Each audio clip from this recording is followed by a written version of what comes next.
vais tout de suite appeler les participants suivants à cette table ronde. Chantal Joanneau, présidente de la Commission nationale du débat public, ancienne ministre des Sports, ancienne secrétaire d'État à l'écologie, ancienne présidente de l'ADEME et ancienne sénatrice de Paris. Je m'arrête... Venez. Oui, absolument. J'allais dire, je m'arrête là. J'aime bien toujours ajouter 12 fois championne de France de karaté parce que pour travailler dans le secteur des énergies renouvelables, il faut avoir pratiqué un art martial et notamment le self-control. Pierre Cuypers s'est excusé, il a un décès dans sa famille, il n'a pas pu venir. Nicolas Richard, secrétaire général de France Nature Environnement, mais c'est surtout avec sa casquette de représentant de France Nature Environnement au CESE, Conseil économique, social et environnemental, qu'il sera à cette table ronde. Jean-Baptiste Schwebel, qui est directeur général délégué d'ONF Énergie, la filiale énergie de l'Office national des forêts. Il est vice-président du CER, du syndicat des énergies renouvelables, en charge du bois énergie. Frédéric Bouvier, directeur général du groupe Sorégie, président d'Alterna, président d'Hydrocop et président d'ELE, le syndicat professionnel des ELD, entreprises locales de distribution. Benjamin Hurier, directeur ingénierie et innovation chez Boralex, un développeur et exploitant de parcs éoliens. Et Nicolas Defresne, directeur général de Soren, le nouveau nom, je mets ça avec des guillemets, le nouveau nom de PV Cycle France. Mais on en parlera tout à l'heure. Chantal Joanneau, quelle est la définition? On a beaucoup parlé de l'importance de donner la parole au public, de l'importance de discuter longuement des projets très en amont. Quelle est la définition de l'exemplarité des projets énergies renouvelables selon la Commission nationale du débat public? On parle beaucoup de définition en ce moment, définition d'agrivoltaïsme, définition d'exemplarité. Bonjour à toutes et à tous. Je pense que Madame MacGregor, juste avant, a donné une bonne définition de l'exemplarité, à savoir, en tout cas en matière de débat public et de participation du public, effectivement, le plus en amont possible. À un moment où toutes les options sont ouvertes, que ce soit sur l'opportunité du projet, sur ses scénarios, sur ses alternatives. 2, qu'il y ait une vraie volonté, en fait, du maître d'ouvrage, quand il met en débat son projet, d'être à l'écoute. C'est-à-dire d'être ouvert sur l'ensemble des propositions qui seront faites. Et quand on est à l'écoute, on doit pouvoir débattre de tout. Sur les derniers débats, ce qui était intéressant, par exemple sur EOS, donc sur Méditerranée, les projets de parcs éoliens en mer en Méditerranée, il y a le thème de la sobriété qui est monté très très fort. C'est-à-dire, est-ce qu'on a vraiment besoin de ces projets? Si on est beaucoup plus actif en matière de sobriété, finalement, est-ce qu'on en a vraiment besoin? J'étais un petit peu étonnée de la montée de ce thème qu'on avait très très peu vu dans les autres débats, si ce n'est d'acteurs, notamment des associations. Mais là, c'était porté par le public et on l'a retrouvé dans le débat public au Léron. Donc il faut effectivement être capable de tout mettre en débat, sachant qu'à côté du thème de la sobriété, il y a un thème qui monte aussi très très fort aujourd'hui et qu'on évoquera ensemble, c'est la question de la biodiversité. Et en termes d'exemplarité, ce qui manque aujourd'hui, et c'est pas tellement côté d'ailleurs maître d'ouvrage et porteur de projet, c'est peut-être plus côté État, c'est dans la justification des zones qui sont proposées sur l'ensemble des projets et dans les études qui sont disponibles pour expliquer pourquoi sur une zone qui peut être Natura 2000, qui peut être un parc naturel marin, je ne fais référence à rien de récent, pourquoi est-ce qu'on propose d'y implanter un parc éolien? Est-ce qu'on a les études qui permettent d'expliquer qu'effectivement les impacts peuvent être moindres? Est-ce qu'on a bien étudié la question? Et en ce sens, en termes d'exemplarité, je ne peux pas m'en empêcher, je suis vraiment désolée.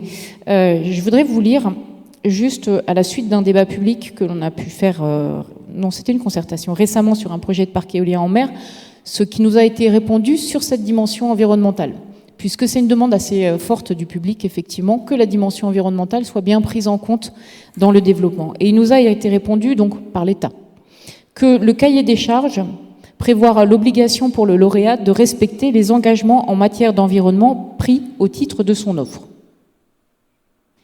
Et les objectifs environnementaux du DSF, évidemment, ainsi que de mener les démarches nécessaires à l'obtention des autorisations requises. On est content de savoir que les maîtres d'ouvrage vont respecter la loi et que c'est un engagement fort qui a été pris au titre par l'État en matière d'exemplarité dans le champ de l'environnement.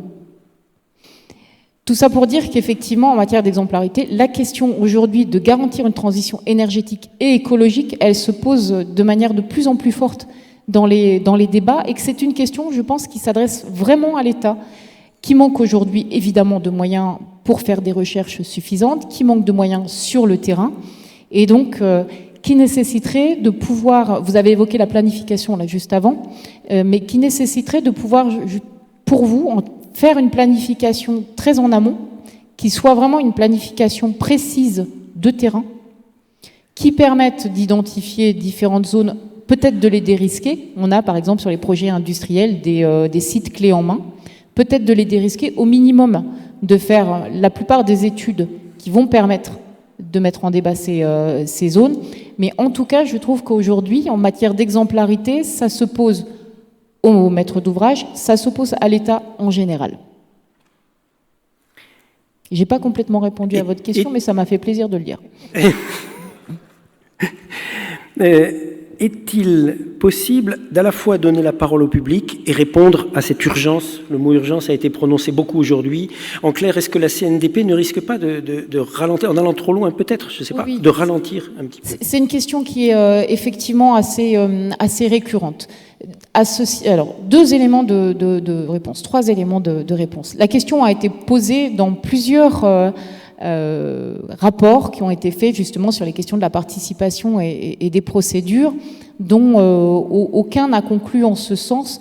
D'ailleurs, un rapport avait été commandé à un industriel qui lui-même a conclu effectivement que ça n'était pas tant la participation qui pouvait ralentir en fait les projets, que les problèmes ensuite de financement et de décision politique. Ça, c'est le premier point. Et à titre d'exemple, on a eu un certain nombre de parcs éoliens en mer. Alors, bon, nous, on ne voit en général que les très grands projets. C'est rare qu'on voit les parcs éoliens, par exemple, terrestres, qui ne franchissent pas les seuils au-delà desquels nous sommes saisis. Mais on a eu un certain nombre de projets de parcs, comme Dunkerque, comme Sud-Bretagne, comme même au large d'Oléron, qui, en fait, avaient été pré-débattu, pré-concerté avec les acteurs locaux 5 ans avant qu'on soit saisi. 5 ans avant. Si on avait été saisi dès le début, on aurait gagné du temps. Très concrètement, on aurait gagné du temps. Donc, il faut mettre la question du débat et de la participation au regard de l'ensemble des délais. Et dernier point, il vaut mieux prendre le temps très en amont de bien discuter des choses, de bien parler de la territorialisation du projet, de comment effectivement on peut améliorer la territorialisation du projet, plutôt que de perdre du temps en aval et de se rendre compte trop longtemps après qu'on ne pourra pas faire le projet tel qu'il avait été envisagé. Merci. Je vous propose d'écouter ce que les autres panélistes ont à nous dire, et notamment on va commencer tout de suite avec le sujet que vous venez d'évoquer, la biodiversité. Nicolas Richard, secrétaire général de FNE, mais vous êtes surtout l'un des 233 conseiller de ce CESE, la troisième chambre de la République, et rapporteur ou co-rapporteur de l'avis du Conseil économique, social et environnemental sur la biodiversité. Qu'est-ce qu'on doit en retenir et est-ce que tout ça est compatible avec tout ce dont on discute depuis ce matin?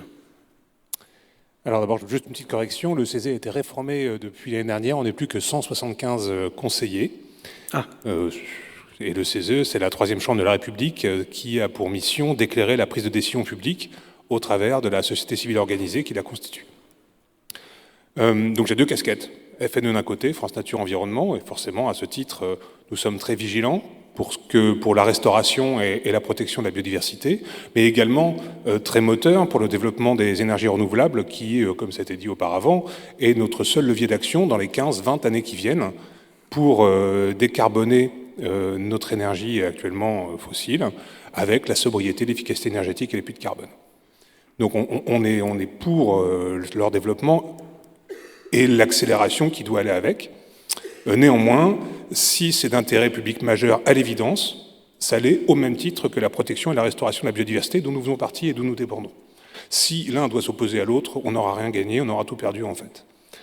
Et il est évident que il faut reconnaître ce que sont aujourd'hui les énergies renouvelables. Ce sont des gros projets industriels qui s'installent dans des zones peu denses et généralement intéressants en termes de nature et qui ont des impacts sur la biodiversité, qui ont des impacts sur les sols, qui ont des impacts en termes de nuisances sur les riverains. Et il ne faut pas le nier, quoi. Faut pas vendre des promesses qui seraient tout autres. En revanche, il faut être capable d'appliquer finalement ce que vous connaissez bien, par ailleurs, les développeurs, la démarche ERC, mais au niveau de la planification et des programmes qui doivent coordonner, cadrer, organiser le développement de ce réseau d'ENR, parce que ce n'est pas chaque projet qui nous intéresse. Finalement, ce qui nous intéresse, c'est de développer un réseau dont la somme totale de puissance installée à terme nous permettra de franchir ce cap de transition énergétique. Donc cet ensemble de réseaux doit être planifié, organisé au niveau national dans un cadre concerté pour que ça soit opposable, y compris la sobriété, qui est une composante, doit être décliné dans les régions, territorialisé, jusqu'au niveau à minima départemental, en concertation avec les citoyens, puisqu'on puisse ensuite, à partir de cartographie, ce qui n'est pas très dur, ce qui est d'ailleurs en train d'être fait, de cartographie, dérisquer les zones à enjeu en termes de biodiversité, en termes de captage d'eau, en termes de soucis de riverains, de culture, de patrimoine, d'expertise d'usage, pour essayer ensuite d'aller vite. Aujourd'hui, on a besoin, l'urgence, on est sur un projet de loi d'accélération, l'urgence est de lancer cette planification le plus vite possible. Parce que quand on parle de temps caractéristique de projet qui serait plus rapide dans d'autres pays, en fait, ce qu'on ne regarde pas, c'est quel est le temps masqué de la concertation en amont, qu'il soit organisé au travers de concertations nationales ou qu'il soit socioculturel pour les pays en Allemagne ou au Danemark, qui font que ça va plus vite. Et c'est ça qui, pour nous, est très important. Donc, au niveau de FNE, on défend naturellement qu'on ait en parallèle d'une planification du développement des ENR, une garantie qu'on a une planification de la restauration et de la protection de la biodiversité, et qu'on n'aille pas empiéter l'un sur l'autre si c'est incompatible. Et puis au niveau du CESE, j'ai donc été rapporteur d'un avis sur l'acceptabilité, c'est un mot qui a été beaucoup utilisé, et c'est normal, parce que quand on parle d'accélération, quand on parle de fort développement, la problématique majeure, c'est l'acceptabilité. Contrairement à ce que, enfin à notre avis en tout cas, à ce que dit le projet de loi dans son préambule, c'est pas les lourdeurs administratives ou les risques de contentieux qui ralentissent les projets, c'est ce que dit ma voisine. On a d'autres, c'est des problèmes de financement et c'est d'autres enjeux. Le Conseil d'État l'a relevé dans son avis également. Aujourd'hui, l'acceptabilité, la recherche, qui est, comme définition, c'est pour nous le processus démocratique territorial qui permet d'arriver à l'acceptation ou au rejet d'un projet. Donc l'acceptabilité, c'est un processus dynamique. C'est pas juste quelque chose à obtenir. Cette acceptabilité, elle est essentielle si on veut développer fortement les projets. Et elle dépend de la qualité de la concertation, du fait de toucher tout le monde. Et en ce sens, réduire des fois la concertation à des processus par voie électronique n'est pas une bonne garantie territoriale. Elle nécessite de prendre en compte l'expertise d'usage, la biodiversité, le voisinage, l'ancrage territorial des projets. Nous, ce qui nous était remonté dans l'avis du CESE, c'est que la majorité des projets aujourd'hui qui font l'objet d'une mauvaise acceptabilité manquent d'ancrage territorial, sont des projets hors sol qui débarquent dans les territoires sans un échange suffisant entre les porteurs de projets, entre les exploitants ultérieurs, entre leurs caractéristiques. Voilà. Donc on a besoin je ne vais pas prendre trop de temps, de retisser ce lien entre les territoires et le développement d'un programme d'installation d'ENR. Merci Nicolas Richard. Cet avis du CESE est téléchargeable sur Internet très facilement. Et puis pour ceux qui n'ont pas envie de lire les 150 pages, il y a une synthèse qui est très bien faite, notamment sur le sujet biodiversité. Je précise quand même que Jean-Louis Ball a dit tout à l'heure qu'il veut préserver, voire améliorer la biodiversité. Et j'ai coutume de dire qu'on n'a jamais aussi bien connu les chiroptères en France. Il y a quand même 33 espèces de chauves-souris en France. Elles sont toutes protégées. On les a jamais aussi bien connues que depuis qu'on fait l'éolien. J'en suis le témoin. J'anime les colloques sur les chiroptères. Et que l'outarde canepetière, dont on va reparler tout à l'heure, on l'a jamais aussi bien connue que depuis qu'on fait des projets photovoltaïques. Donc, est-ce que par hasard, vous voulez dire qu'il n'y a pas assez de R&D fine qui est menée, comme le disait Chantal Joanneau, thème par thème, de la R&D qui permettrait d'en savoir plus, finalement, sur les impacts éventuels de tel ou tel projet? On est sur le développement de projets qui sont relativement nouveaux, finalement, même si c'est à 10 ans. Donc de la R&D est nécessaire pour s'adapter aux situations qu'on va découvrir au fur et à mesure avec les retours d'expérience, c'est indispensable.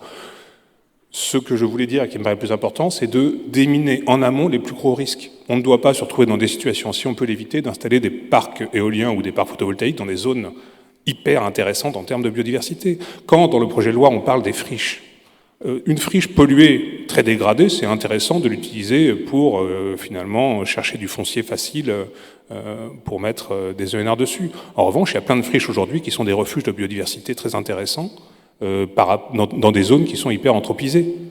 Donc il y a des fois des raccourcis qui sont un peu rapides. Donc la R&D, oui, très bien. En revanche, en amont, il faut avoir une vision programmatrice pour être sûr qu'on évite. On a des réseaux en France qui sont dédiés à la protection de la biodiversité. Le réseau Natura 2000, connecté par les corridors écologiques. On a des réserves naturelles. La même chose en mer. Ces espaces-là doivent être à minima protégés. Ne sont pas des premiers ordres pour installer des ENR. Merci Nicolas Richard. On va poser la question aux développeurs de projets, mais juste avant, je voudrais donner la parole à Jean-Baptiste Schwebel pour rééquilibrer un petit peu là. On a réussi à parler de toutes les filières aujourd'hui, même si certaines en ont un peu moins parlé. Géothermie, on en a reparlé à table ronde précédente. Hydraulique, on en a reparlé aussi. Chaleur renouvelable. Chaleur renouvelable, Jean-Baptiste Schwebel, directeur général délégué d'ONF Énergie, vice-président du CER en charge du bois énergie. Petit rappel sur l'activité de ONF Énergie et votre position sur le développement des énergies renouvelables exemplaires. Alors, je ne sais pas si on pourra passer aussi du coup les quelques... On va les passer, allez-y, elles vont démarrer tout de suite. ONF Énergie est une filiale de l'Office national des forêts qui a été créée en 2006, à un moment où le bois énergie se développait sous forme de plaquettes forestières, j'y reviendrai. Et à un moment aussi où l'Office national des forêts, dans son action de gestion durable des forêts publiques françaises, se retrouvait un peu coincé pour réaliser certaines interventions. Et à ce moment-là, on a trouvé, grâce au bois énergie, la possibilité d'intervenir en forêt sur des opérations qui étaient bloquées jusque-là. J'y reviendrai. Juste pour rappel, l'Office national des forêts, c'est un établissement public qui est chargé de gérer les forêts publiques françaises, sachant que les forêts publiques françaises, c'est 25% des forêts au niveau national. La grosse majorité des forêts, en fait, sont des forêts privées. Et son action s'articule autour de 3 grandes missions à l'ONF. C'est la production de bois, la protection de la biodiversité et l'accueil du public. Donc on est vraiment sur une gestion multifonctionnelle des forêts. Alors, quelques rappels. Déjà, je remercie le président Jean-Louis Bal d'avoir rappelé à plusieurs reprises que quand on aborde les sujets énergétiques en France, on les aborde très souvent sous le prisme de l'électricité. C'est lié à notre passé, c'est lié à la stratégie qu'on a pu adopter depuis les années 70, mais en fait, l'électricité ne représente que 24% de nos besoins énergétiques. En fait, le plus gros besoin qu'on a en France au niveau de l'énergie, c'est la chaleur. Et ensuite, c'est le transport. Mais la chaleur avec environ 46% des besoins énergétiques. Et ça veut dire que si on veut travailler sur les questions d'énergie renouvelable et atteindre les objectifs de 45% d'énergie renouvelable en 2030, il faut qu'on aborde forcément le sujet sous l'angle de la chaleur.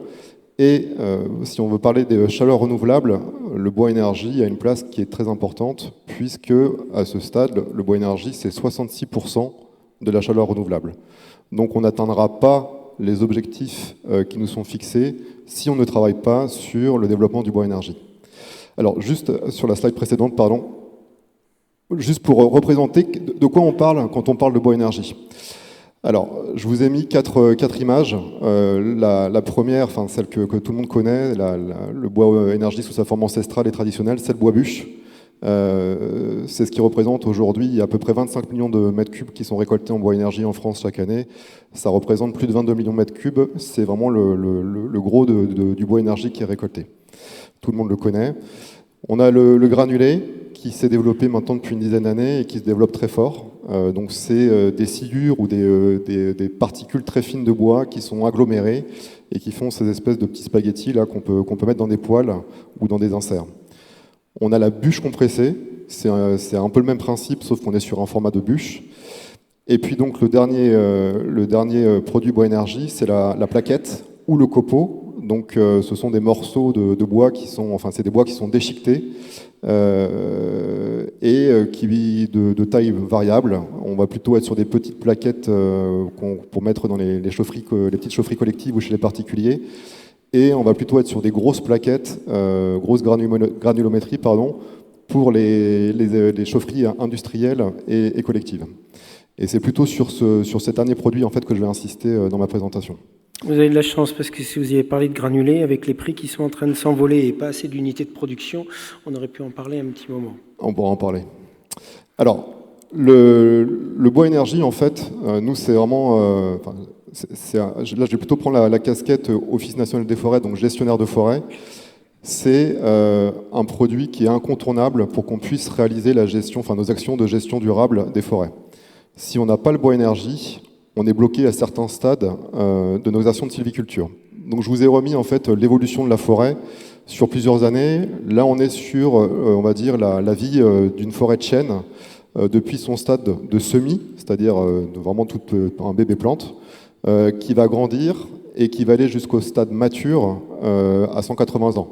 C'est toujours important de le rappeler, quand on est forestier, on travaille sur le temps long, on travaille sur plusieurs décennies, et quand on est sur du chêne, on est sur à peu près 2 siècles.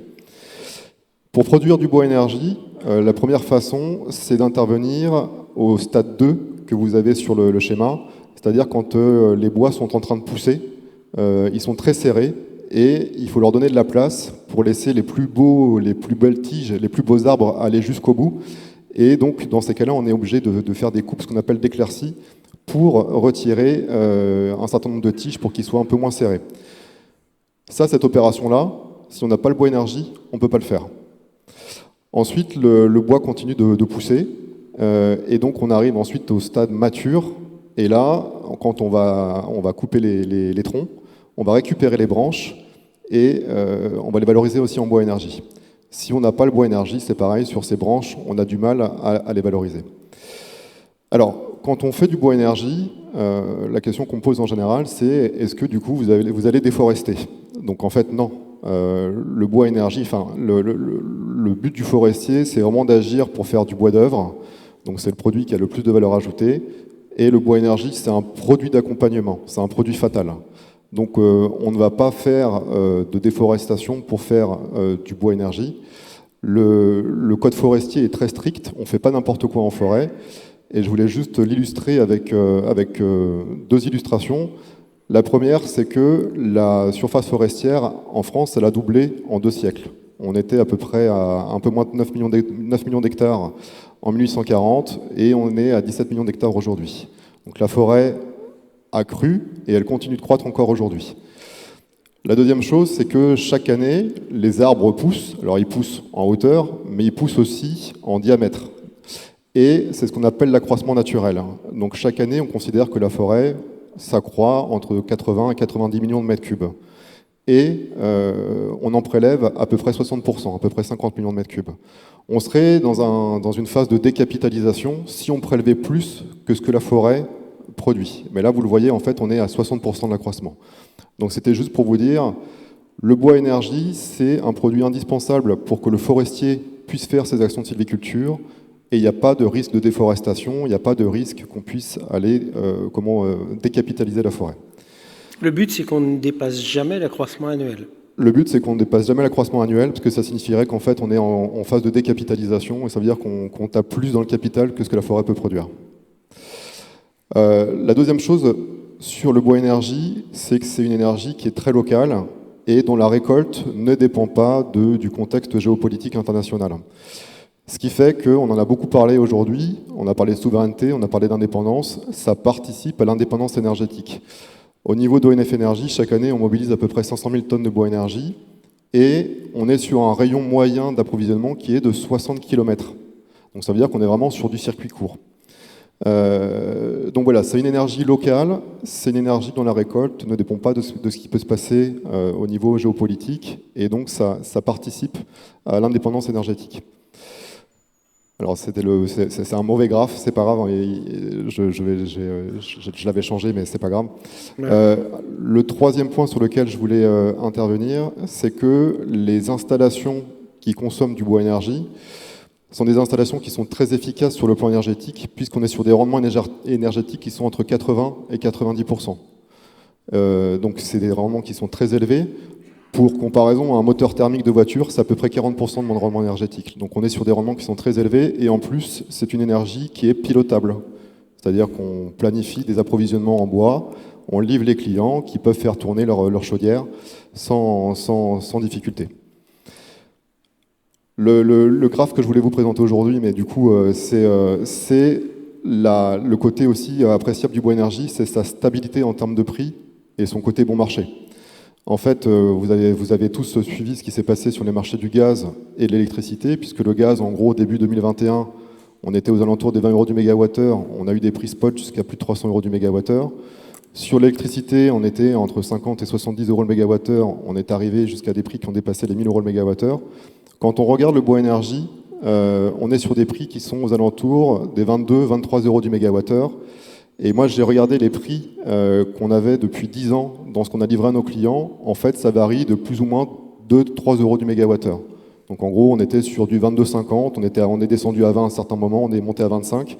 Mais du coup, c'est resté très très stable dans le temps. Et c'est une énergie qui est aujourd'hui très compétitive par rapport à ce qu'on peut voir sur les énergies fossiles ou sur l'électricité. Et quand j'en parle avec des anciens clients qui sont aujourd'hui, qui sont dans la filière bois, qui scient du bois, quand je leur dis qu'effectivement on pourrait leur fournir aujourd'hui des process énergétiques à 25 € du mégawattheure, alors qu'eux ils ont vu leur facture d'électricité grimper ou leur facture de gaz grimper, c'est vrai que ça les fait un peu rêver. Et le dernier point aussi concernant le bois énergie qui est important, c'est que voilà, c'est une filière qui est très locale. On considère que quand on mobilise 1000 tonnes de bois énergie, ça crée 1,2 emplois sur l'ensemble de la chaîne de valeur. Donc aujourd'hui, il y a 50 000 emplois sur la filière bois énergie. Et avec les objectifs qu'on se donne d'ici 2030, ça représenterait 20 000 emplois supplémentaires qui ne sont pas délocalisables et qui pour le coup sont en territoire et bien ancrés dans les territoires.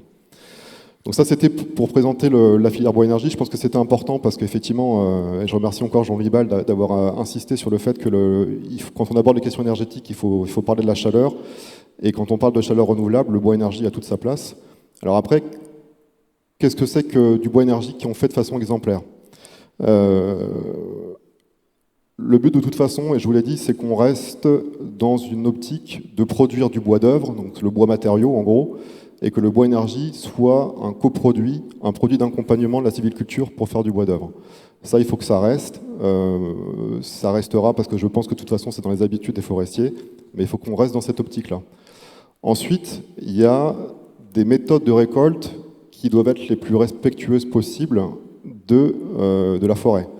Donc il y a des guides qui ont été publiés par l'ADEME, qui sont des guides de bonne pratique du bois énergie, qu'on s'évertue à suivre, qu'on enrichit aussi en fonction de l'expérience, parce que la filière bois énergie sur la partie plaquettes forestières, c'est une filière qui est très jeune, qui a 15 ans. Donc on continue d'enrichir, on échange beaucoup avec l'ADEME, on échange beaucoup avec tous les organismes professionnels, mais le but c'est qu'on puisse travailler sur le respect de ces guides avec un objectif principal qui est la préservation et la protection des sols. Quand vous parlez avec un forestier, il vous parle autant des arbres qu'il y a sur la forêt que des sols. Parce que les sols, c'est vraiment le socle de tout ce qui va se passer ensuite.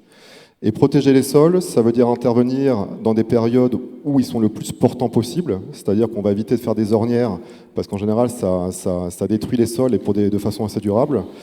Et on va aussi essayer de laisser le maximum de petites branches au sol, parce que c'est ces branches-là qui contiennent le plus de micro-éléments, de nutriments, et donc ça revient au sol. Donc voilà. Si on veut être exemplaire, il faut qu'on fasse des exploitations et des récoltes qui soient exemplaires. Et je dirais que si on veut être exemplaire aussi, il faut qu'on fasse en sorte que la valeur ajoutée du bois énergie se répercute sur l'ensemble de la chaîne de valeur, depuis le propriétaire forestier qui va vendre ses bois, jusqu'au consommateur final, mais en passant par tous les maillons de la chaîne. Et je voudrais insister notamment sur un maillon qui est très important dans la filière forestière, dont on parle assez peu, c'est les entreprises de travaux forestiers. Donc c'est les entrepreneurs de travaux forestiers, ce sont les bûcherons, ce sont les débardeurs, qui sont essentiels pour la mobilisation du bois. C'est une profession qui est en général assez peu connue, assez peu reconnue. Et dans les prochaines années, on va avoir vraiment besoin d'eux. Et il faut que, du coup, toute la valeur ajoutée de cette chaîne sur le bois énergie puisse être répercutée sur l'ensemble des acteurs, et notamment sur les entrepreneurs de travaux forestiers. Un dernier mot, là vous êtes en train de nous parler de votre terrain de jeu qui ne représente finalement que 25% des 33% de territoire, enfin de la forêt française globale. Les 25% de forêt publique, qu'elle soit domaniale ou de collectivité locale. Qu'est-ce que vous avez comme vision pour aller un petit peu, comme projet, comme proposition, pour aller un peu voir ce qui se passe du côté de la forêt française privée, qui souffre d'un gros problème de morcellement. À chaque héritage, les parcelles sont coupées en petits morceaux en fonction du nombre d'héritiers, et finalement, plus personne ne sait où se trouve son morceau de forêt, et son petit bout de forêt, et on ne sait plus comment rentrer dans ce petit bout de forêt. Est-ce que vous avez réfléchi, est-ce que vous avez une idée, je ne sais pas, créer des collectivités, ou carottes ou bâtons, qu'est-ce qu'on pourrait mettre en place? Et là, c'est une vraie question. En fait, quand on reprend l'histoire française, il y a eu le droit d'aînesse qui a été supprimé avec la Révolution française, je crois que c'est 1791 ou 1792. Et ce droit d'aînesse fait qu'en fait, l'héritage était partagé entre tous les héritiers. Et donc, on a vu des surfaces forestières privées qui sont passées de, je sais pas, 150 hectares. Et aujourd'hui, je crois que la surface moyenne, c'est 3 ou 4 hectares. Donc c'est sûr qu'entre forêts publiques, où on a des forêts communales qui sont de l'ordre de 300 hectares, ou des forêts domaniales de l'ordre de 2000 hectares, et des forêts privées qui sont de l'ordre de 4 hectares, on n'a pas le même niveau d'intervention. Donc ça, c'est la première difficulté. La deuxième difficulté, c'est qu'en général, il y a beaucoup de propriétaires forestiers qui ignorent qu'ils sont propriétaires forestiers, parce qu'ils ont hérité sans le savoir. Et donc, comment en fait aller chercher du bois dans ces forêts-là, c'est assez compliqué. Alors après, au niveau de la forêt privée, ils sont très structurés, très organisés grâce aux centres régionaux de la propriété forestière, et grâce aussi à des acteurs tels que les experts forestiers ou les coopératives forestières qui sont capables du coup de mobiliser les bois en forêt privée en faisant des actions un peu communes, enfin en faisant des actions de regroupement pour massifier un peu les chantiers et faire en sorte que du coup on puisse avoir on va dire des économies d'échelle à l'échelle d'une forêt privée. Ça n'empêche pas qu'il y a certains propriétaires privés du coup qu'on ne peut pas toucher parce qu'on ne sait pas qui ils sont. Mais en tout cas, sur une bonne partie de la forêt privée, elle est, je dirais, très correctement gérée et exploitée. Et ils sont attentifs aux mêmes questions que nous, puisque les guides de l'ADEME et les guides de protection des sols sont des guides qui s'appliquent sur l'ensemble de la forêt, que ce soit public ou privé. Merci Jean-Baptiste Febel.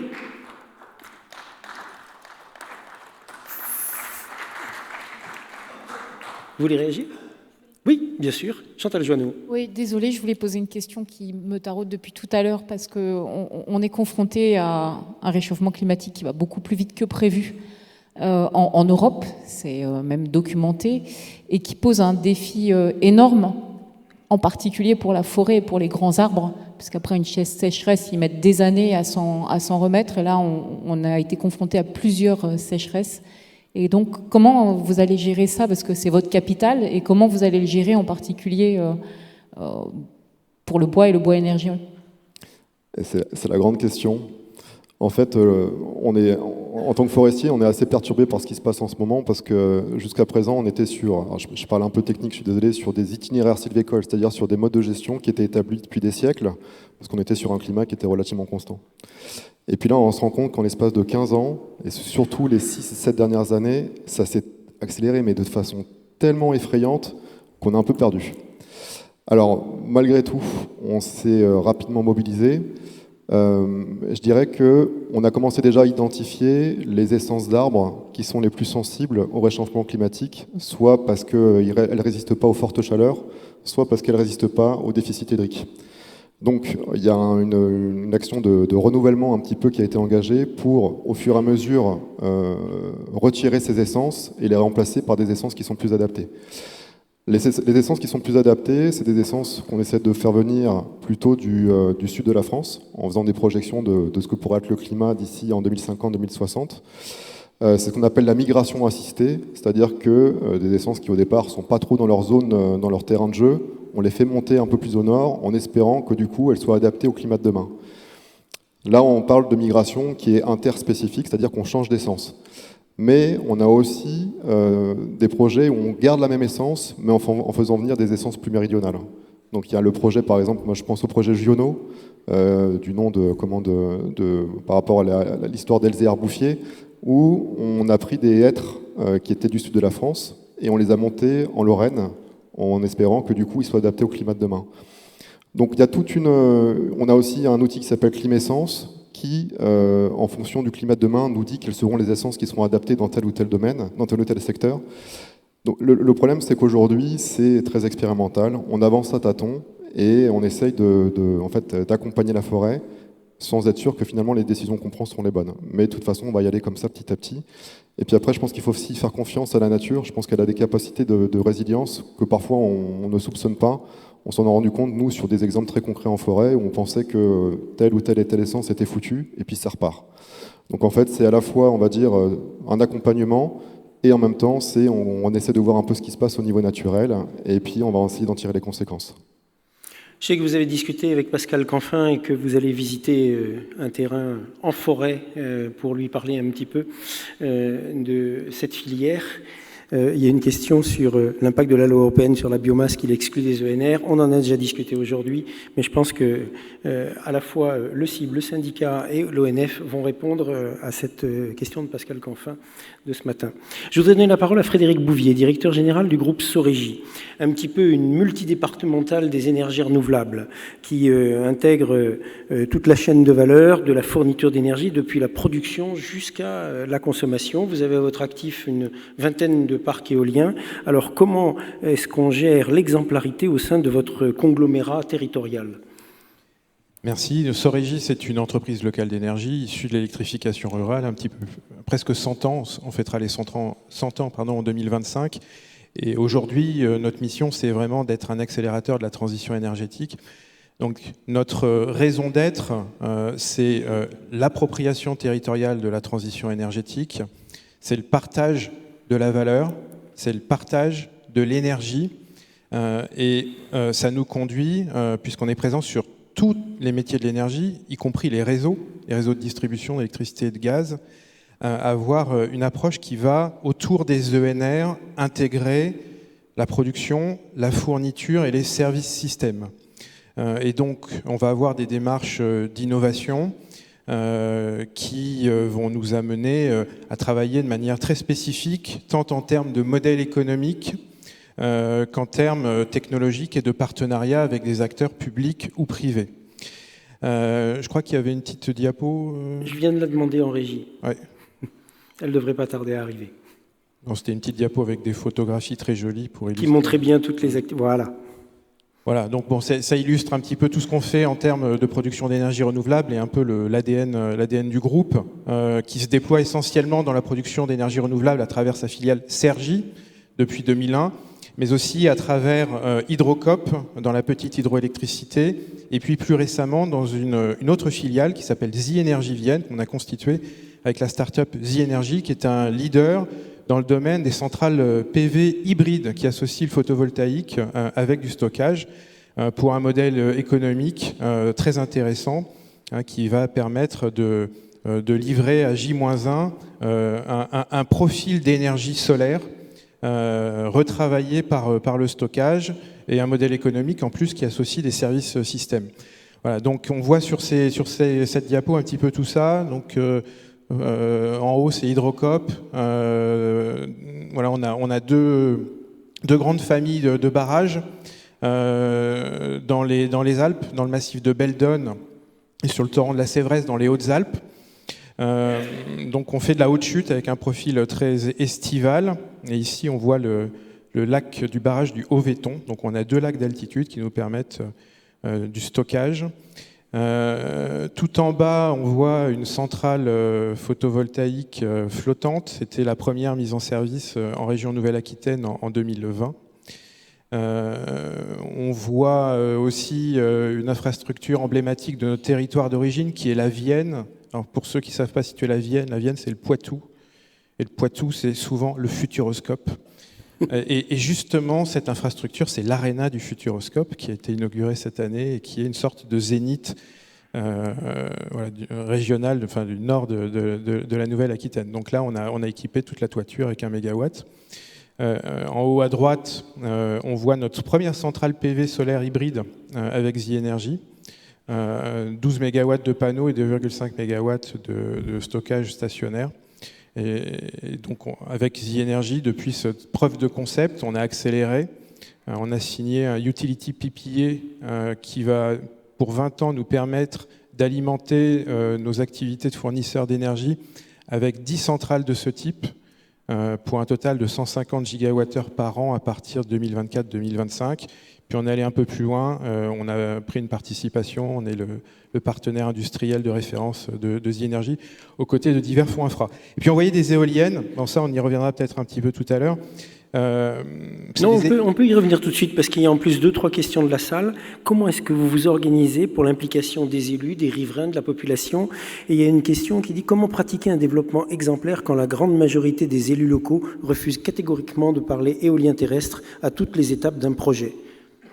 Alors, sur le sujet de l'exemplarité, bon, il y a tout le sujet de la déontologie du développeur.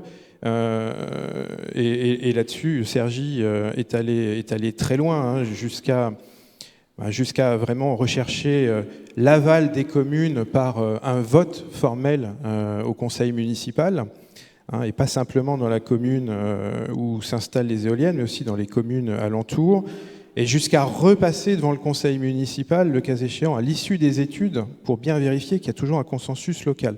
Bon, on travaille beaucoup la concertation, et justement, les parcs que l'on voyait sont les parcs du Rochereau, sont les premiers parcs éoliens du département de la Vienne. Il y a eu le Rochereau 1 en 2008, 4 premières éoliennes.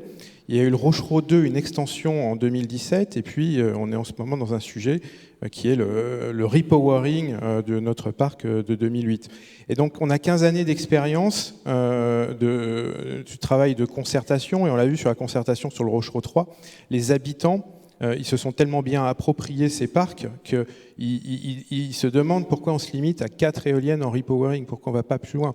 Mais au-delà de ça, au-delà de la déontologie de développeurs qui nous distingue, mais qui finalement ne distingue pas tant que ça, moi ce que je voudrais souligner, c'est qu'on va chercher des modèles économiques qui nous différencient beaucoup. Notre stratégie, on est aussi fournisseur d'énergie, on a 200 000 clients, 60% dans notre département d'origine, et puis 40% partout en France. Post-2025, post-ARENH, on veut être 100% renouvelable. 100% renouvelable avec nos propres parcs et avec des contrats long terme d'approvisionnement avec des développeurs amis et partenaires avec lesquels on prend souvent des participations croisées. Et donc, pour y arriver, qu'est-ce qu'on fait maintenant dans le département de la Vienne? Les grands projets, comme le Rochereau 3, ce projet de repowering, on les fait en PPA. Alors, il y a Sorégie Fournisseur qui fait un PPA avec Sergi, sa filiale. Et on le fait parce qu'en fait, on arrive à sortir des projets super compétitifs avec l'ARENH. Donc, l'éolien compétitif avec l'ARENH, on fait un PPA, on ne demande pas de mécanisme de garantie à personne, on ne va pas chercher un tarif, et on l'explique aux habitants qui nous connaissent parfaitement dans la Vienne. Nos 100 000 et quelques clients dans la Vienne nous connaissent parfaitement. Et on leur dit pourquoi on fait ça? On fait ça parce que post-2025, on ne veut plus être exposé à la volatilité des marchés. On veut avoir une vision long terme de nos approvisionnements, on est capable de faire des ENR compétitives, on va partager la valeur d'abord en vous garantissant qu'on va maîtriser les factures d'énergie. Et puis on leur propose aussi d'autres modèles innovants, et on les propose aussi aux communes, sur notre territoire et sur d'autres, autour du partage de l'énergie cette fois-ci, et donc l'autoconsommation collective. Donc là, c'est l'énergie citoyenne, l'énergie partagée qui est parfaitement absente du projet de loi d'accélération des ENR. Et donc notre sujet, c'est vraiment d'aller chercher des approches innovantes, mais qui intègrent citoyens ou collectivités de manière native dans ces projets. Et sur l'ACC, moi je serais heureux d'en parler un petit peu plus, un peu plus tard. Si vous... Oui, alors... Mais posez la question par écrit, ce sera peut-être plus simple, et puis surtout en signant. Et j'ai promis, je la prends. Une petite question. On parle de l'exemplarité des projets qui tournent. Est-ce qu'on peut parler de l'exemplarité nécessaire de l'instruction? Est-ce que vous avez un retour d'expérience à fournir par rapport à l'instruction des projets? J'ai entendu tout à l'heure Nicolas Richard dire, je l'ai écrit, ce n'est pas la lourdeur administrative qui freine les projets. C'est ce que vous avez dit. Est-ce que c'est le cas? Alors, on a un retour d'expérience sur ce premier projet de repowering. Donc, on a 15 ans d'expérience dans les parcs éoliens dans la Vienne, et donc un projet de repowering pour le premier parc, celui de 2008, une concertation lancée à partir de 2017 avec l'idée qu'on attirerait entre 2023 et 2025 avec la mise en production des 4 nouvelles éoliennes. Donc c'est important, il y a le même nombre de mâts, en termes unitaires, mais on multiplie la production par 4. On est dans une approche, ce que je disais tout à l'heure, économiquement très intéressante, compétitive avec l'AREN, PPA intragroupe, pas de tarif. Et puis on est dans une logique paysagère parfaitement inchangée, puisqu'on retravaille le long des éoliennes existantes qu'on va démonter, on va complètement casser les socles, on va réemployer tous les matériaux localement, et on va reconstituer 4 autres socles pour monter les éoliennes qui sont évidemment bien plus grandes. Donc c'est je le disais tout à l'heure, les collectivités, les communes soutiennent, il n'y a pas d'opposition locale. Quand on regarde ce que demande la circulaire toute récente de la Première ministre au préfet, avec une obligation de résultat, c'est-à-dire d'être capable d'instruire de manière prioritaire en moins de 18 mois les projets de renouvellement ou de repowering. Bon, premièrement, nous on voit qu'on n'y est pas, plus de 2 ans. Et puis deuxièmement, donc là on vient d'avoir un refus sur un sujet d'outarde cannepetière. Donc ça nous ramène au sujet de comment on développe les ENR de manière exemplaire tout en préservant la biodiversité. En fait, on est sur un territoire qui a 15 années de retour d'expérience sur la cohabitation et la coexistence entre les outardes cannepetières et l'éolien, puisqu'on en est, on a 4 éoliennes en 2008, 4 autres en 2017, et repowering sur l'alignement existant à peu de choses près. Et donc le retour d'expérience qu'on a est extrêmement documenté. Il n'y a jamais eu autant de documentation sur l'outarde cannepetière que depuis qu'on a ces éoliennes, en liaison avec les associations. C'est que la population d'outarde s'est maintenue, voire développée. Il n'y a pas eu de problématique sur cette population. Qui plus est, on a développé les friches à haute valeur environnementale sur ce territoire qui jusqu'ici était complètement voué aux grandes cultures. Et là, donc, on s'est pris un refus.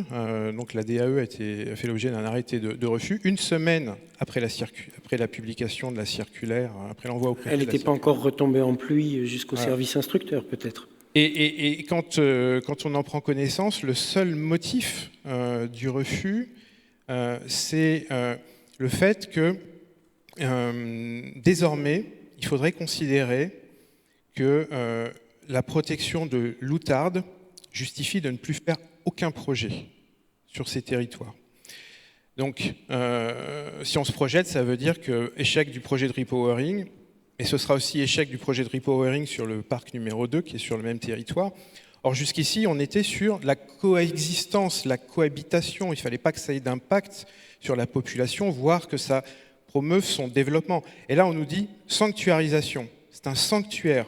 À gauche, à droite, c'est un sanctuaire, il ne faut plus que rien s'y passe, et la protection est absolue. Et les termes employés dans les considérants, c'est énormément de conditionnels, ça pourrait, et à contrario, beaucoup de documentation de notre côté et du côté des associations aussi sur l'évolution de cette population. Donc on est assez confiant, mais ça va faire perdre beaucoup de temps. Donc ce projet éolien, nous on voulait le sortir en 2023. Il va sortir, s'il sort, il sortira 2025, 2026, on va voir. Enfin, ça va être un parcours du combattant. Et c'est bien dommage parce qu'on a besoin de ces 60 gigawattheures localement, dans le contexte où il faut produire plus, et aussi dans notre stratégie de fournisseur qui veut maîtriser ses tarifs et garantir une énergie à un prix abordable. Mis à part ce repowering, ce cas de repowering, sur les autres projets, sur le département de la Vienne, tout se passe bien ? Alors, tous les projets d'ENR aujourd'hui font l'objet de mobilisation, de contestation. Le sujet, c'est de distinguer les mobilisations locales, territoriales, avec des mobilisations importées. Je pense qu'il y a une dimension dans ce projet de repowering, c'est qu'il est assez emblématique, c'est le premier. On passe d'éoliennes de 120 mètres en bout de pale à 230 mètres. Et donc, on voit qu'il y a une opposition importée qui n'est pas cette opposition du territoire et qui cherche à montrer que les repowering, ce ne sera pas possible. Voilà, donc nous, vraiment la distinction. Les oppositions locales, on sait gérer, on sait travailler dans la concertation et on trouve des solutions. Les oppositions importées, qui sont plus sur faire la preuve que quelque chose ne passera pas, c'est beaucoup plus compliqué à mener. Par ailleurs, sur ces sujets avec sur tous ces sujets d'appropriation ou d'acceptabilité, on voit que sur les autres filières technologiques, il y a aussi des difficultés. On est assez présent dans l'hydroélectricité, pas dans le territoire de la Vienne, mais dans les Alpes et dans le bassin du Lot. Et là, ça devient aussi compliqué que de faire un parc éolien, d'obtenir un renouvellement d'autorisation d'exploiter, pour ne pas parler du développement greenfield de projets qui est devenu quasi impossible.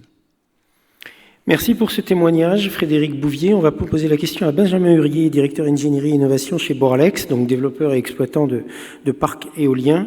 Vous êtes présent sur toute la chaîne de valeur du développement jusqu'à l'exploitation. Votre tour d'expérience s'appuie sur pas mal de gigawatts. Alors, quelle est la vision de l'exemplarité chez Boralex, chez un développeur? Je vous remercie. Effectivement, nous, on exploite aujourd'hui 2,5 gigawatts dans le monde, 1,1 gigawatt en France. On est arrivé il y a 20 ans en France et on a mis l'exemplarité au premier plan des actions sur le développement de nos projets.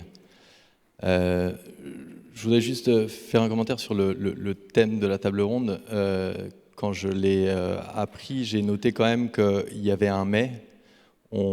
Quelque part, sémantiquement, on oppose l'aspect développement de volume à la possibilité de conserver une exemplarité dans le développement de projet, ce qui, pour moi, n'est pas du tout le cas. On peut tout à fait augmenter le volume de développement et conserver l'exemplarité.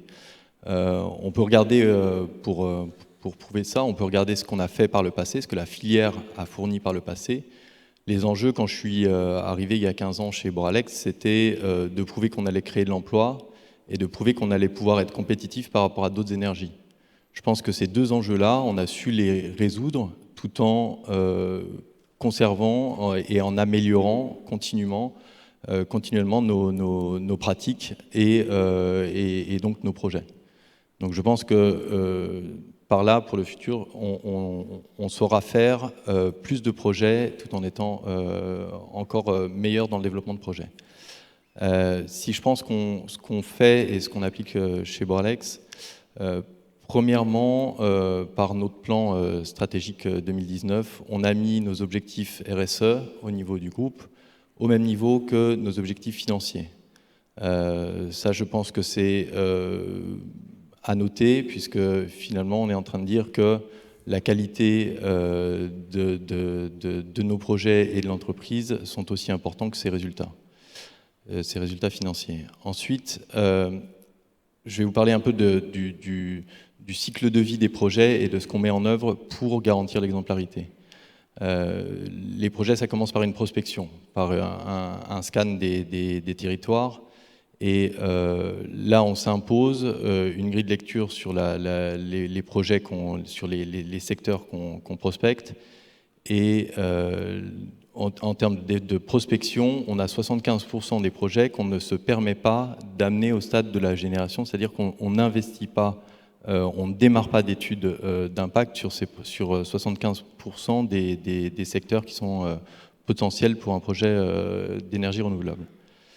Ensuite, une fois qu'on a lancé le projet, effectivement, je suis tout à fait d'accord avec certains des intervenants, c'est concertation. Mais alors, comment est-ce que vous faites? Parce qu'il y a une question de la salle qui dit si on vient mener la concertation trop tôt, on nous pose plein de questions et on n'a pas de réponse parce que l'étude est en cours. Si on vient trop tard, on a la réponse à toutes les questions, mais on nous accuse de mettre la population devant un fait accompli. Comment vous faites? Il y a un autre terme qu'on peut utiliser, c'est la co-construction. C'est-à-dire qu'effectivement, on ne va pas démarrer une étude d'impact avec un projet qui est déjà réalisé. On démarre une étude d'impact avec un état initial, avec une cartographie des enjeux, et seulement ensuite on définit le projet technique. C'est à cette étape-là qu'il est important d'intégrer finalement les populations, les parties prenantes. pour définir le meilleur projet technique par rapport à des enjeux identifiés. Je pense que ça répondra en partie, j'espère, à votre question.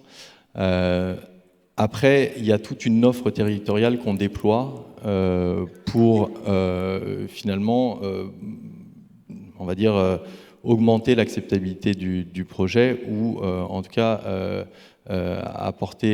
amener les riverains à une meilleure compréhension, voire une adhésion et une prise. Ils vont investir dans le projet. Donc il y a des possibilités de mettre en place des investissements participatifs. Aussi, on réfléchit effectivement à mettre en place des offres bonifiées de tarifs d'électricité pour les consommateurs. Nous, on n'est pas fournisseur d'électricité, on est producteur. Donc il y a la mise en place de partenariats avec des fournisseurs. Enfin, je veux aussi insister sur le fait que l'exemplarité n'est pas seulement sur le développement. Une fois qu'on a développé un projet, qu'on a obtenu des autorisations, il faudrait être exemplaire sur toute la durée de vie du projet, et donc sur la surveillance et les suivis des impacts pendant le chantier, sur la mise en exploitation et pendant toute la durée de l'exploitation, 20 ans ou plus, et enfin sur le démantèlement. Je peux vous donner un certain nombre d'exemples sur ce qu'on met en place, juste pour vous dire qu'on intègre un certain nombre de professionnels chez nous qui sont responsables soit du suivi environnemental de nos parcs en exploitation, soit de la concertation avec le territoire sur toutes les phases du projet. Et enfin, pour parler 2 mots du démantèlement, on a démantelé nos premiers parcs éoliens, ceux qu'on avait mis en service en 2002 et quelques années après. Ici, on parle plutôt de renouvellement. C'est des projets éoliens qui avaient un potentiel de renouvellement. Techniquement, ce qu'on a démontré, c'est qu'on est capable de démanteler des projets éoliens de bout en bout et effectivement retrouver l'état initial du projet, c'est-à-dire enlever la totalité typiquement des fondations. Et après, financièrement, je pense que c'est pas, en tout cas nous, ce qu'on a démontré, c'est que c'est pas une difficulté par rapport aux montants qui sont prévus pour cela.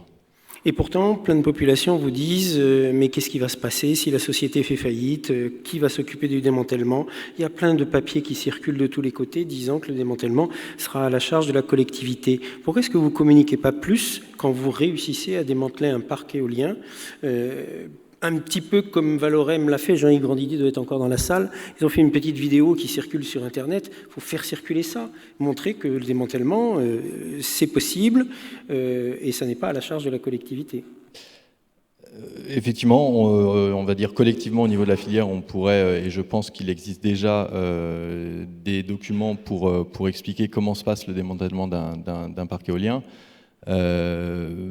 Maintenant, j'allais dire, j'en parlerai aux chargés de communication pour qu'ils améliorent la communication de Boralex sur ce point-là. Mais effectivement, faut voir qu'un parc éolien, et typiquement celui un des premiers qu'on a construit, il tourne aujourd'hui tout le temps. Il a 20 ans cette année.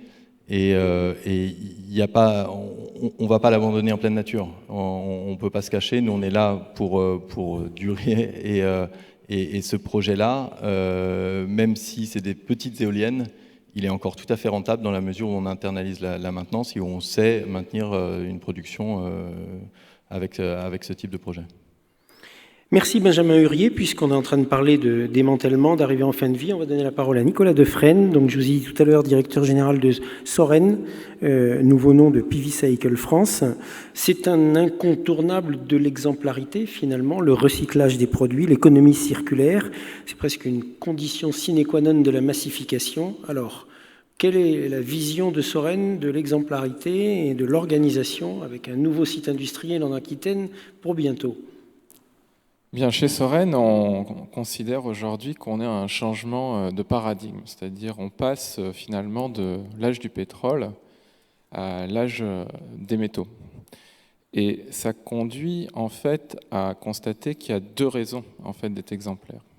D'une part, on veut être exemplaire parce que la filière photovoltaïque a cette ambition et J'ai eu l'occasion de participer à beaucoup de collectes avec des collègues d'autres éco-organismes qui sont sur d'autres flux.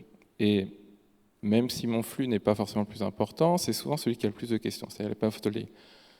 J'en explique. Si vous vendez des cafetières, vous ne promettez pas de changer le monde. Il n'y a pas vraiment de part de rêve, si ce n'est peut-être avoir un bon espresso le matin.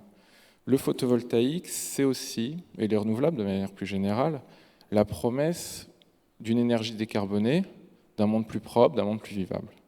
Et il y a une attente extrêmement forte des citoyens, qui peut parfois nous paraître d'ailleurs injuste en termes d'attente d'exemplarité par rapport à d'autres typologies de produits, mais qui est une donnée et avec lesquelles il faut travailler.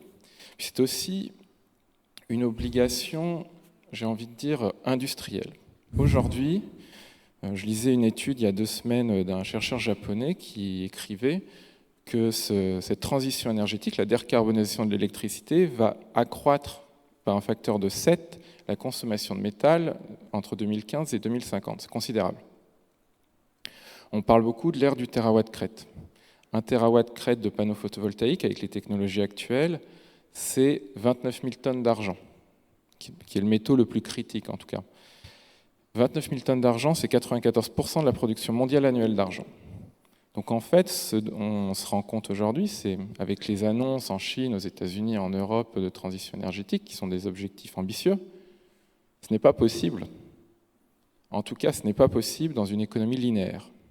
Et avec les technologies actuelles?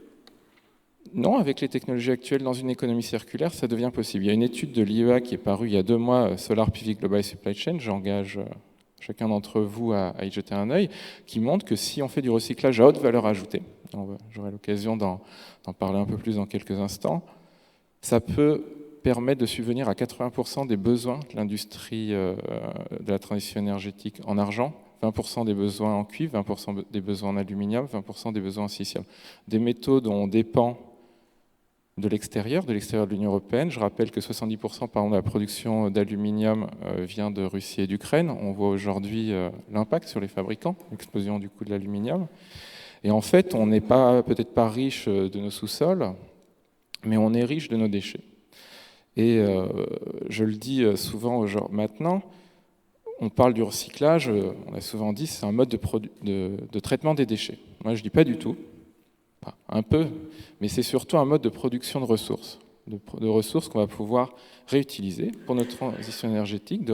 C'est un moyen de souveraineté, ce n'est pas la réponse à tous nos problèmes, ce n'est pas non plus une raison pour éviter de faire plus de sobriété, mais c'est un élément constitutif et essentiel de la réindustrialisation du photovoltaïque, notamment en Europe, et c'est tout à fait transposable aux autres moyens de production renouvelables, tels que les éoliennes. Aujourd'hui, la filière, et la filière française en particulier, est dans le monde leader sur ces questions-là. On a la chance d'avoir un environnement réglementaire en Europe qui est, par certaines directives, et une transposition en France qui allait très loin, et je pense notamment à la loi anti-gaspillage pour une économie circulaire qui a été votée lors du précédent quinquennat, qui pose un cadre réglementaire extrêmement incitatif pour faire ce recyclage à haute valeur ajoutée. Cadre réglementaire que n'ont d'ailleurs pas nos voisins européens et qui explique en grande partie l'avance qu'a pu prendre la France. Il y a 2 jours, à proximité de Bordeaux, à Saint-Loubès, et je sais qu'un certain nombre d'entre vous étaient là, et ceux qui ont écouté la matinale de France Inter ce matin ont pu en entendre parler d'ailleurs, une unité de traitement des panneaux par délamination, je ne rentrerai pas trop dans le détail technique, mais bon, un panneau photovoltaïque, c'est un millefeuille, l'idée c'est de séparer chaque feuille pour avoir des fractions les plus pures possibles. Parce que pour créer une véritable économie circulaire, il faut recycler, mais il faut bien recycler. L'économie du recyclage, c'est assez particulier parce qu'en fait, recycler, ça ne veut pas dire grand-chose. C'est-à-dire vous pouvez faire un recyclage très impur et d'ailleurs, assez ironiquement, vous aurez un taux de valorisation plus important parce que le poids des impuretés reste dans des fractions. Donc vous allez recycler, entre guillemets. Vous n'allez pas trouver d'industriels qui veulent de ces fractions en réalité. Donc vous avez fait l'opération de traitement, si l'on peut dire. C'est ce qui se passe dans beaucoup de nos pays européens, notamment les pays du nord de l'Europe qui ne devraient pas nous donner de leçons sur les questions d'économie circulaire, en tout cas. Et le recyclage à haute valeur ajoutée qui permet justement d'avoir des fractions extrêmement pures. Et ces fractions extrêmement pures peuvent être réutilisées dans une logique véritablement industrielle pour faire peut-être de nouveaux panneaux photovoltaïques, ou d'autres choses. Donc l'argent issu des panneaux photovoltaïques peut demain finir dans un joli bracelet ou dans un nouveau panneau photovoltaïque ou tout autre usage.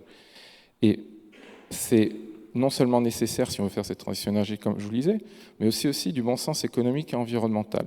Moi, je le dis souvent, mal recycler, c'est moins cher. Parce qu'en fait, quand vous recyclez mal, et ça, c'est une question un peu de pricing, les ressources matières qui ne sont pas valorisées, elles sont perdues. Si vous, pour un panneau photovoltaïque, donc là, où on a une vraie spécialité chez Soren, 60% de la valeur est contenue dans moins de 10% du poids. Et si on regarde juste l'argent, qui représente 0,08% du poids d'un panneau, donc c'est infime, et quand on regarde les objectifs de valorisation qui sont purement en fonction du poids, il n'y a aucune incitation à aller chercher l'argent, c'est 20% de la valeur. Donc c'est-à-dire que si je m'intéresse qu'à des objectifs de dire, bon, ben, j'essaye d'atteindre mon poids réglementaire, 85%, qui est l'objectif européen, qui est surtransposé à 87% en France, finalement, je travaille sur une base de création de valeur de 40% de la valeur entrante. Avec le recyclage à haute valeur ajoutée, on est sur une base de 100% de la valeur entrante, et ces créateurs de valeur sur nos territoires, dans nos régions, les unités de traitement sont sur les territoires solaires, hein. Donc là, il y en a une à Bordeaux, la prochaine sera à Toulouse, très probablement, et ces créateurs d'emplois. On estime aujourd'hui que 120 tonnes de panneaux en fin de vie, c'est 1 ETP. L'année dernière, les mises sur le marché en France, c'était 180 000 tonnes. C'est-à-dire que, hors économie d'échelle et synergie, il y en aura sans doute, mais c'est potentiellement une filière, juste le recyclage des panneaux photovoltaïques, donc vous pouvez ajouter les éoliennes, tous les autres moyens de production d'énergie renouvelable, qui va créer 1500 ETP d'ici 20 ans sur le territoire. Des emplois pour beaucoup qui sont aussi non qualifiés. On travaille beaucoup avec les sociétés de l'économie sociale et solidaire, et c'est une grande fierté d'ailleurs pour nous. La ligne qui a été inaugurée il y a 2 jours, c'est une ligne 100% féminine, parce qu'on pense souvent d'ailleurs qu'il y a une image comme quoi les métiers du déchet seraient des métiers très masculins. C'est pas vrai. Donc sur 25 opérateurs, 24 sont des femmes en insertion. Donc l'exemplarité environnementale, c'est aussi une exemplarité sociale, et Soren, à travers justement cette impulsion qui nous est donnée par la filière, parce qu'il faut rappeler que la gouvernance de Soren, ce sont les sociétés de la filière. Un certain nombre de mes administrateurs sont d'ailleurs présents ici. Il y a un choix qui a été fait dès 2015 par l'industrie photovoltaïque de se dire on va faire un truc à haute valeur ajoutée et extrêmement respectueux de l'environnement. Et aujourd'hui, le monde regarde la France sur ces questions-là et se dit, effectivement, on a pris de l'avance. Et du coup, les technologies, les connaissances, on a des industriels, il y a des start-up, notamment une en Isère qui développe un procédé innovant de séparation du verre et du silicium, qui aujourd'hui lève des montants importants, va créer des usines en France, en Allemagne, et du coup, ce savoir-faire s'exporte. Donc l'exemplarité environnementale dans le photovoltaïque et de manière générale dans les énergies renouvelables, pour nous, c'est d'abord une condition sine qua non d'acceptabilité ou d'appropriation. J'essaye d'utiliser les bons mots. Moi, j'ai eu la chance de participer au débat public avec Oriseo. J'étais extrêmement marqué parce que finalement, ça m'a fait un peu éclater ma petite bulle. C'est-à-dire, parisien, avec vous, on se voit souvent. Mais enfin, j'ai tendance quand même à voir un petit peu les mêmes personnes. Et mon premier sentiment, quand je participais à ce débat public, j'étais atterré. Vraiment, je me suis dit, mais pourquoi on fait ça? Et puis, j'ai un peu réfléchi quand même. Et je me suis dit, mais en fait, le problème, c'est pas le citoyen qui vient et qui dit ce qu'on pourrait considérer comme des bêtises. C'est nous. C'est nous qui expliquons pas assez bien ce qu'on fait. Et donc, on est aussi dans cette question de perception de l'exemplarité. C'est-à-dire, on fait plein de choses, et on s'auto-congratule. Bon, j'ai dit tout le bien qu'on fait, même si on n'est pas parfait. Mais au final, on voit que le citoyen n'est pas forcément au courant. Et je pense que le nouvel enjeu, c'est pas tant de faire mieux techniquement, parce que déjà, on peut et on va. Mais c'est aussi d'aller vers le citoyen et dans ces débats-là, parce que finalement, nous, on a fait un sondage avec Opinionway en début d'année, et ce sondage montrait que 85% des Français pensent que le photovoltaïque est recyclable. On va se dire, c'est formidable. Puis la seconde ligne, c'est 85% des Français ne savent pas si c'est recyclé. Alors on se dit, c'est un peu dommage. Et je pense qu'effectivement, on est assez exemplaire, même si on peut toujours mieux faire, mais on n'arrive pas à bien l'expliquer. Et ça, c'est un mea culpa que je me fais. Et je trouve que du coup, après avoir été atterré, je me suis dit, mais en fait, c'est un super challenge, et il faut justement embrasser ces débats publics, les échanges avec les élus, beaucoup de formation, beaucoup de pédagogie, pour montrer justement que beaucoup des arguments, et vous parliez d'ailleurs de l'opposition importée, ce que j'ai pu constater dans les débats publics, où vous avez des gens qui viennent de loin, une question qui vient souvent, mais c'est pas recyclable, on importe les panneaux de Chine, blabla.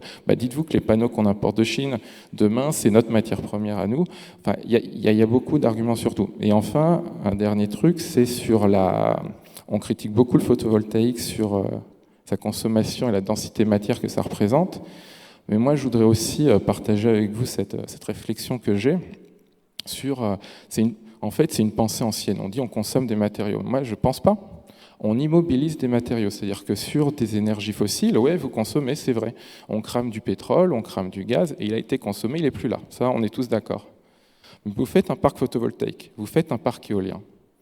Les matériaux, ils n'ont pas disparu, ils sont ici. Donc si on a une véritable filière... et une véritable économie circulaire, ils ne seront pas perdus. Donc quand vous avez Jean Covici qui dit sur un plateau « on consomme des matériaux », non, on les immobilise. Alors oui, on en immobilise plus que vous ne consommez avec d'autres typologies d'énergie, mais nous, on n'est pas dans la consommation. Et je pense qu'il est là l'enjeu et le paradigme. Ce n'est pas forcément facile à expliquer aux citoyens, mais je pense qu'on peut, en avançant là-dessus et en faisant en sorte que les gens appliquent les nouveaux paradigmes qui sont la circularité aux nouvelles énergies, on va enfin pouvoir se sortir de ce sac de nœuds du système linéaire des énergies fossiles. Voilà. Et donc, il faut ce double changement de paradigme pour que le système fonctionne complètement. On avait réussi.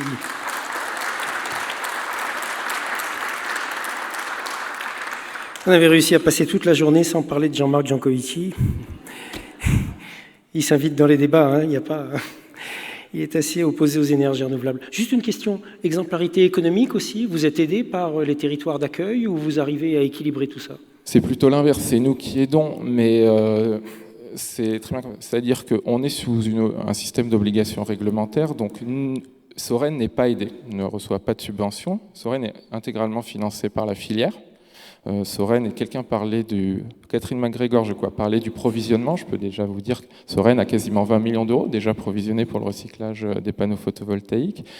En revanche, les opérateurs, et on les soutient à ce niveau-là, ont des aides. C'est-à-dire que l'unité qui a été ouverte et inaugurée il y a 2 jours, c'est un investissement de 2 millions d'euros sur le territoire de la Nouvelle-Aquitaine, a été aidé à hauteur de 400 000 euros par l'État, 100 000 euros par l'ADEME et 100 000 euros par la région. Donc indirectement, oui, on est aidé, mais ce sont nos opérateurs. Mais le rôle de Soren, c'est d'être un chef d'orchestre, c'est-à-dire nous, on n'a pas d'usine, on n'a pas de camion. En revanche, une de nos missions, et celle qui peut-être me tient le plus à cœur à titre personnel, c'est d'encourager des développements industriels qui vont être créateurs de valeur et créateurs d'emplois sur les territoires.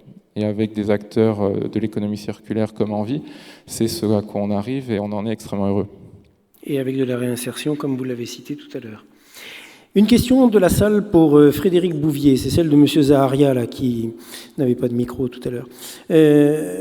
Sur le partage de la valeur, vous avez soigné la concertation avec la population et les élus. Quid du côté de vos actionnaires? Du côté des actionnaires, en termes de partage de la valeur, c'est ça? Oui, je crois. Ok. Donc l'actionnaire de référence de Soregis, c'est un syndicat d'énergie, c'est le syndicat d'énergie de la Vienne qui regroupe la totalité ou la quasi-totalité des communes et l'ensemble des EPCI de la Vienne aux côtés d'actionnaires privés. Donc on a un statut de société anonyme d'économie mixte locale et nos différentes filiales sont des sociétés de nature commerciale, à l'instar de Cergy. Donc nos actionnaires, qu'est-ce qu'il nous dit notre actionnaire de référence? D'abord, il a une vision long terme, territoriale. Moi, il me dit, une fois par semaine, PCAET. Il me dit, l'énergie, la consommation d'énergie dans le département de la Vienne, c'est 13 TWh. 4, c'est de l'électricité, le reste, c'est du carbone. Horizon 2050, il faut tuer tout ce carbone. En doublant la production d'électricité renouvelable et avec la sobriété, donc en effaçant de la consommation. Et donc la feuille de route stratégique qui nous est donnée, horizon 2030, c'est d'être dans cette trajectoire de production d'énergie renouvelable et de sobriété énergétique. Et donc de décliner tout ça dans l'ensemble de nos activités, l'ensemble de nos modèles. C'est pour ça que les ENR, c'est désormais vraiment le pivot de l'ensemble de nos activités, de manière très intégrée, production, fourniture, service système. puisqu'on est aussi un acteur des réseaux d'électricité et de gaz. Voilà, donc mon actionnaire de référence et puis mes actionnaires privés me demandent aussi des dividendes, et donc ils me demandent des résultats. Donc on évolue dans un univers qui est aussi un univers de rentabilité, et donc tout ce qu'on fait doit être rentable, et on y parvient, mais on fait des marges raisonnables. Et puis en fait les dividendes que je fais remonter à l'actionnaire de référence, lui il les réinvestit exclusivement dans la transition énergétique du territoire, puisqu'il a une vocation unique qui est la transition énergétique, cet actionnaire-là. Donc par exemple, grâce à cette bonne santé de ce tissu d'entreprise, il a pu lancer un plan un peu unique en France, 100 millions d'euros investis dans la rénovation énergétique du patrimoine bâti des communes. Donc dans le contexte actuel, l'actionnaire de référence, il est vraiment idéal parce qu'il ne dit pas aux collectivités locales crier plus fort pour que... et puis ça fera baisser les prix de l'énergie. Il dit, dans le contexte actuel, il faut sobriété, moins 10% tout de suite, efficacité énergétique, on a mis 100 millions d'euros sur la table pour le faire, et on le fait avec vous les communes, et puis énergie renouvelable, et les entreprises doivent accélérer. Et puis il dit aussi aux autres acteurs, parce qu'on n'est pas dans un monopole, venez développer la production d'énergie renouvelable, mais faites-le avec la déontologie d'un intérêt général territorial. Voilà. Donc nous, nos activités, on les fait surtout dans la Vienne, mais on les fait plus largement en Nouvelle-Aquitaine et parfois un peu partout en France, on l'a vu tout à l'heure. Réaction de Chantal Joanneau et Nicolas Richard à ce que vous venez d'entendre. Chantal Joanneau. Merci, j'ai une remarque et deux questions. La première remarque, c'est pour réagir à ce que vous disiez sur le débat public. Il est vrai que nous, quand on fait du débat public, on a vraiment l'obligation d'aller chercher ce grand public qui est trop silencieux sur nos sujets pour ne pas entendre que les plus râleurs, ceux que vous évoquiez qui sont les contestations importées. Donc c'est vraiment une obligation, on le fait sans doute pas encore assez bien et pas encore assez, mais c'est vraiment une obligation. Et ensuite j'ai deux questions, mais préalablement, je dois dire que, étant à la tête d'une autorité administrative indépendante, chargée d'organiser les débats publics, je me dois à la plus grande neutralité, à ne pas prendre position sur les différents sujets, ce qui me met toujours dans une position impossible.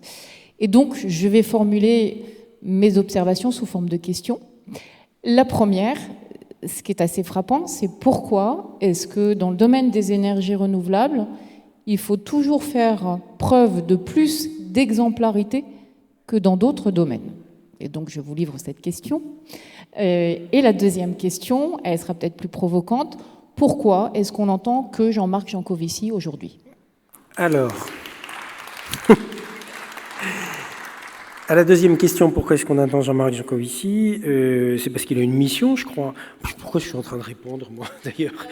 C'est parce qu'il a des beaux yeux bleus qui passent bien à la télévision et qu'il est très bon pédagogue et que quand il parle de changement climatique, il est excellent. Quand il parle de bilan carbone, il est excellent, mais qu'il ne faut surtout pas qu'il parle d'énergie renouvelable.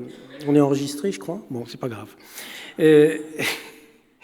Pourquoi il faut que les énergies renouvelables lavent plus blanc que blanc, plus vert que vert ? Qui veut répondre ? Nicolas Defresne. Mais ce n'est pas une affirmation, mais en tout cas, je pense que c'est... Moi, je l'ai vécu comme une injustice au début, et maintenant, je le vis comme un feu, et puis comme un chalet. Et effectivement, mais c'est ce que c'était un peu mon exemple sur la cafetière qui se voulait triviale, mais votre cafetière ou les machines à laver, une machine à laver, ça se valorise à 70%, ça se recycle à 70%, principalement du béton. C'est-à-dire la réglementation française impose de recycler du béton, ce qui n'a pas d'intérêt environnemental à grands frais. Mais votre machine à laver, elle ne vous a rien promis. Vous, collectivement, je dis vous parce que finalement mon métier c'est le recyclage plus que, enfin pas que le recyclage, mais plus que le photovoltaïque, vous promettez un monde meilleur.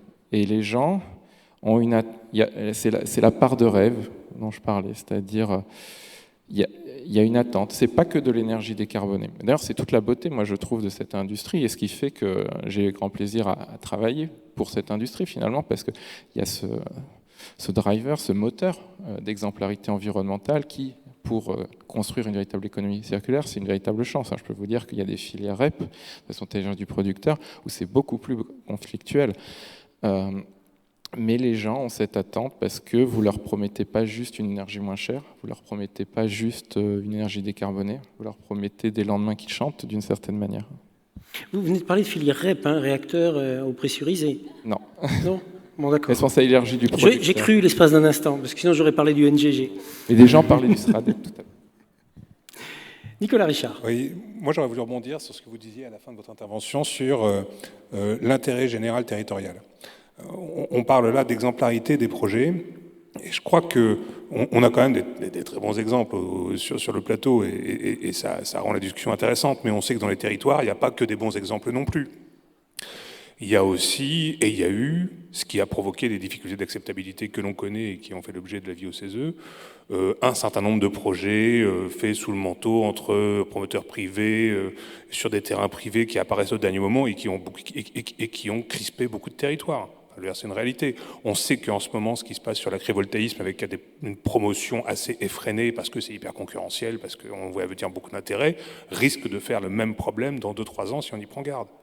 Donc il n'y a pas que des bons projets, et il est évident qu'il faudra sûrement, pour qu'ils soient exemplaires, les projets, qu'ils oublient un petit peu l'intérêt particulier économique pour retrouver l'intérêt général, d'abord dans une dimension nationale, ce que je disais tout à l'heure, c'est un grand réseau qui doit être porté par une dimension d'intérêt général national et peut-être par une mission de service public avec des contreparties économiques, comme la RTE, quand ils construisent des lignes haute tension. Ils sont tenus à faire des concertations de grande ampleur, ils sont tenus d'avoir un retour économique dans les territoires qu'ils traversent. Alors peut-être qu'il faudra avoir le même genre d'obligation pour les projets ENR, et au niveau territorial, en termes d'ancrage, le même questionnement dans l'intérêt général territorial.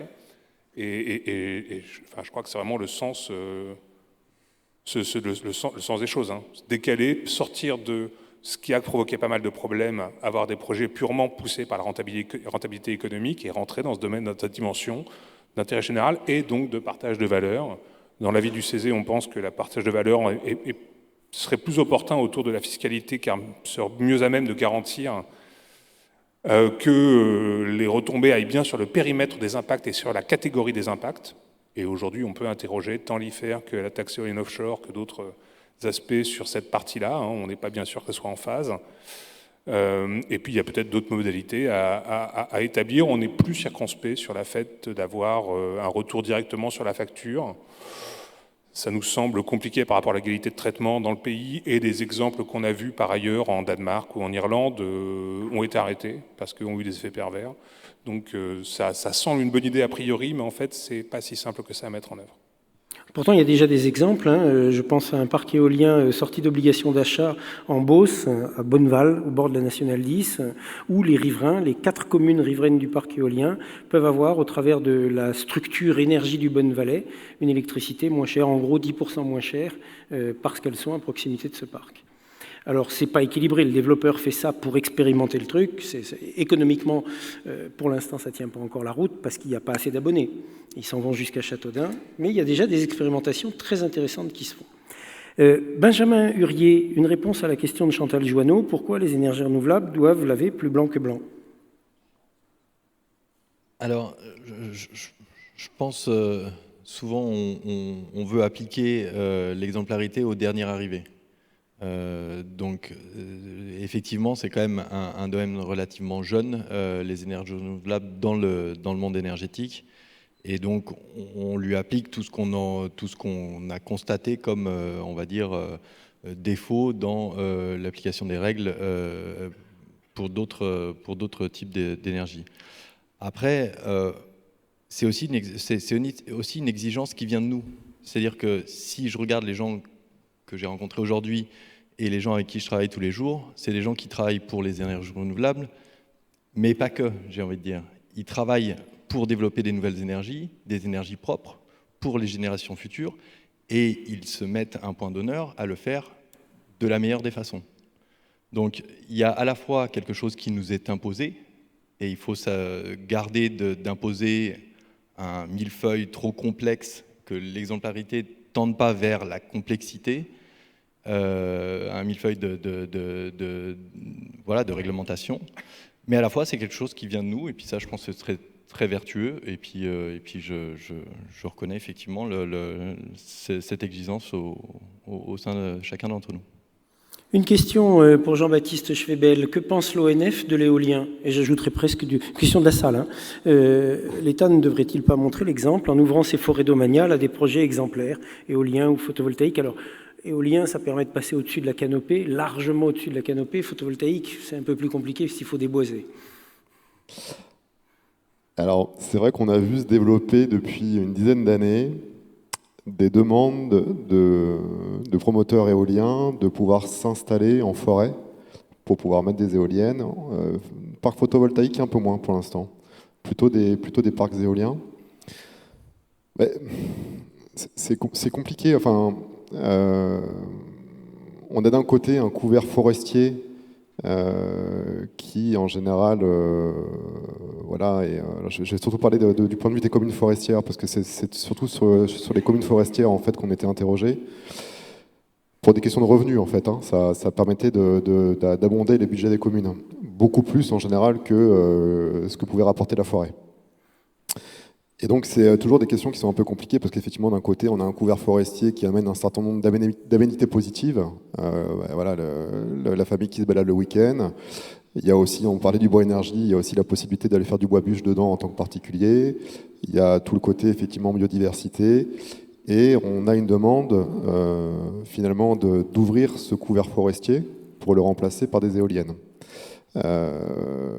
Donc la réponse n'est pas simple. D'un côté, il y a effectivement la production énergétique et qui va contribuer finalement effectivement à notre mix énergétique au final et qui va abonder le budget des communes. Et de l'autre, on a un couvert forestier et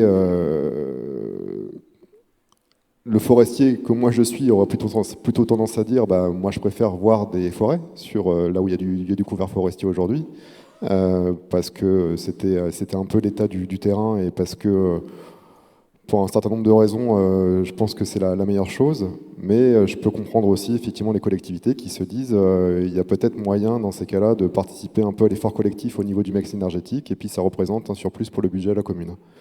C'est un peu une non-réponse, mais c'est une question qui n'est pas facile en fait. Frédéric Bouvier.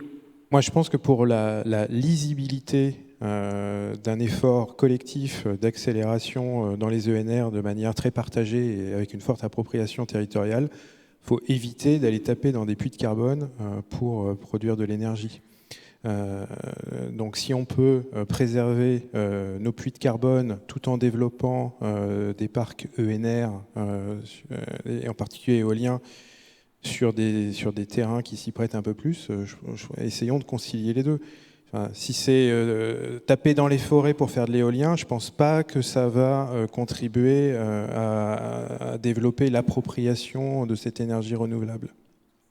Ce qui est intéressant dans la forêt, c'est que si on est dans la forêt, l'arbre cache l'éolienne, et si on est en dehors de la forêt, on est trop loin pour la voir. Le sujet auquel on est confronté, ce n'est pas qu'une transition énergétique en termes de il faut produire des gigawattheures, c'est aussi une transition climatique. Bon, donc il faut qu'on concilie ces deux sujets. Il y a un sujet de carbone.